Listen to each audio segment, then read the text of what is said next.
MKO Abiola, MKO, the pride of Africa. History was not taught in school during our time, so plenty stories, plenty history was hidden from us. It's your girl, the Tesmaken Show. Welcome to my platform. If you are just coming across my platform for the first time, kindly hit the subscribe button, like and share the video. It's your girl, the Tesmaken Show.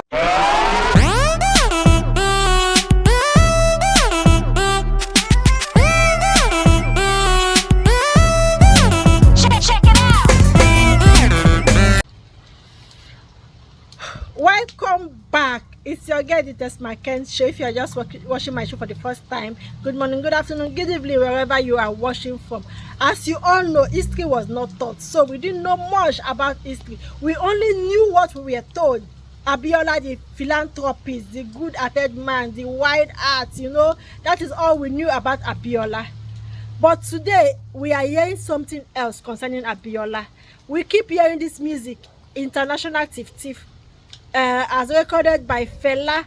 But today we are hearing that International Tif they were referring to was actually MKO Abiola. So we are going to listen to David Hundeyin during the campaign of Tinubu. David Hundeyin have already said that Abiola hand was soiled. Today David Hundeyin is breaking it down. That Abiola MKO, that you people have been reverend, that is an hero, he was actually a criminal. Let's listen to David Hundeyin. History that was not taught in school needs to be revisited. They need to bring back history to the Nigeria curriculum. So let's take a listen to David Hundeyin as he breaks down this story, this history about Abiola, the so-called Abiola, the so-called philanthropist, the so big-hearted man. Let's take a listen to what David Hundeyin has to say. Tinubu, there was the original Tinubu who went by the name MKO Abiola. If you of course, yes. And June 12th. Despite all of his wealth and all of his money was made under very similar circumstances, by the way, because MKO was also a criminal. Let's be clear about that. There's no type of illegal activity that man was not involved in. Gun running, coup financing, smuggling of every kind of illegal or illegal commodity, his hand was inside, right? And he made a fantastic fortune. And despite all of his money, that presidency that he wanted, they just made sure they did not. Yeah, but that was different era. IBB, Abacha, right? That was a different era. Abacha wanted to be president. Abacha was the man. Abacha and IBB, and so IBB said so himself. What you are telling me? So what you told me now is that the men then had ambition, but there are no men with ambitions now. No. That's what my point is, that the Nigerian system, the way the Nigerian system has been set up, it doesn't work for the Nigerian common man. People like you and I and millions of Nigerians, it doesn't work for us. The elite has their own way of thinking. Yeah, and that's the same in every society. But the thing is, the elites used to at least have a little understanding of like optics. But in Nigeria, it's never been used. Will you have a man like Abacha loot $3 billion? So more? Again, part of the story, 8 billion. Part of the story that has been forgotten is that yes, IBB looted a shit ton of money, so did Abacha. But very crucially, it wasn't in the open. It wasn't like you had to be in the know to know. I agree. But yes, on the surface, they were actually pretending to govern, right? And then people like MKO, characters like MKO, the establishment did not like them. Yeah, Abacha was like, you're coming to mess up things for... The establishment is not like them. And it wasn't necessarily because of any, personality clash or something. MKO and IBB were friends. MKO financed IBB's coup, by the way. They were very good friends, right? MKO was friends with most of these military officers, including Abacha. But the thing is, they understood, or they thought that this thing that you want, Nigeria has given you everything, or you've made everything from Nigeria. You did the ITT scam, you made billions from that. There's nothing illegal that happened in Nigeria between 1978 and 1992 that MKO Abiola's hand was not inside. That man made billions from everything that was wrong. Basically, the reason why we didn't have telephones, we didn't really have telephone in Nigeria till 2001, was MKO Abiola. The ITT thing. That was him. He basically got a huge contract to provide the backbone for telephony in Nigeria. And it turned out to be a contract scam. He just pocketed the money and he didn't fucking do the work. Wow. That's where a large part of his fortune came from. Wow.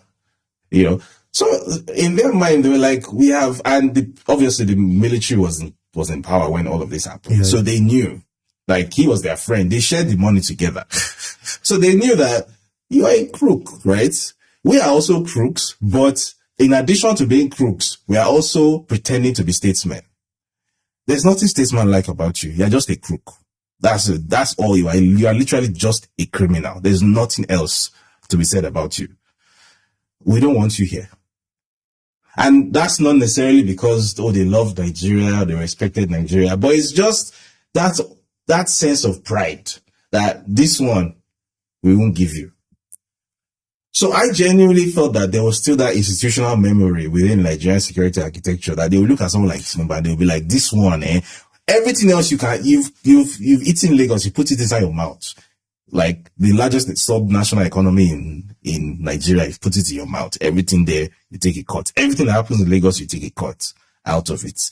Every legal or illegal, ideally, you get a cut out of everything. And we've let you have it. But see this Aso Rock, this one, this prize jewel, we are not going to let you have it. I genuinely thought they had that consciousness. And I just realized at the end of the day, it's either of two things. Either the people who had that consciousness have all retired, and the people who are in charge now, who are in power now, are a bunch of kids. I think it's a letter.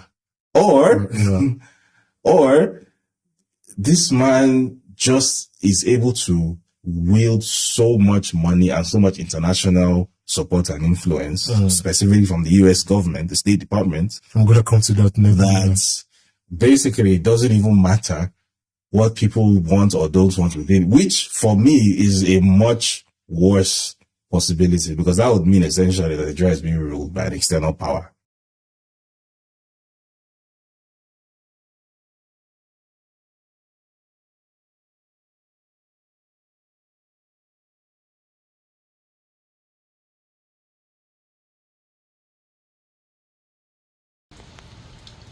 So what do you guys think about this David Hundeyin revelation concerning MKO Abiola? History needs to be taught in school. That needs to be put in the curriculum of Nigerian schools, because we are not taught. We only knew what we are told. All those are our past heroes. Probably they are villain, no? We don't even know. We are calling them heroes. Probably they are the burden that we have in that country, but we don't know. So this is where I'm going to call it a day. You guys don't forget to hit the subscribe button, like and share the video. But please, history should be bring back into the curriculum of Nigeria studies.